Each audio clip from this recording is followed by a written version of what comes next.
I'm not one of those women. Like, I know some of us, we would show out. I'm not one of those types. Yeah. So didn't deal with it then. He called me like multiple times over the next few days. I never answered the phone, never called him back. I was so hurt. I felt used. I felt discarded. I felt humiliated. I felt all of that, embarrassed. And for years, like even before I met my husband, I carried that pain with me because I mean, we were talking about marriage and life after school and going to college together. Right. So it was like when he did that, it literally ripped my vision of my future to shreds as well. So anyway, fast forward. This is about 15 years later. I'm working at Facebook. And there was a pastor that I was friends with, and he was like a father figure to me. And he texted me one day and he's like, hey, can you give me a call? And I was like, sure. So I call him and he's like, listen, I need your help. One of my spiritual sons is having some really mean things said about him on his page. Is there any way you can take it down?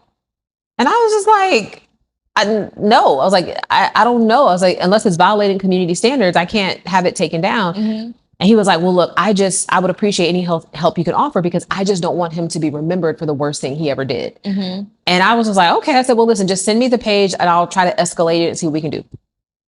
So he texts me the page. I click on the link and the profile picture staring back at me is my ex-boyfriend.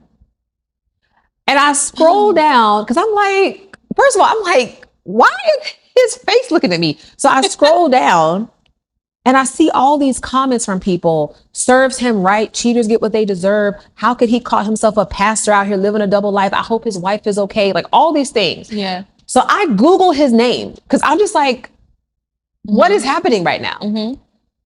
Turns out he was murdered by his mistress. Wow. Who also tried to kill his wife. And in that moment, first of all, it was just so overwhelming because I was like, this can't be real. Like this cannot be real. So I'm looking at all the articles. Yeah, it's very real. As the days go by and I start to like really process it, it's like, it hits me that all these years, I thought he cheated on me with that girl, but he might've been cheating on that girl with me. Yeah. Like it all hits me all of a sudden. And I went to God and I prayed. First of all, I was like, for his former wife, I was just like, I hope she's okay. Thank God she is. But I was praying for her. And as I was praying, I was like, Lord, thank you for protecting me in that situation. Absolutely. And I heard the Lord say, Nona, you've been looking at rejection all wrong. You've been looking at the pain. He said, but there is a gift in every rejection. He said, you think it's a good thing because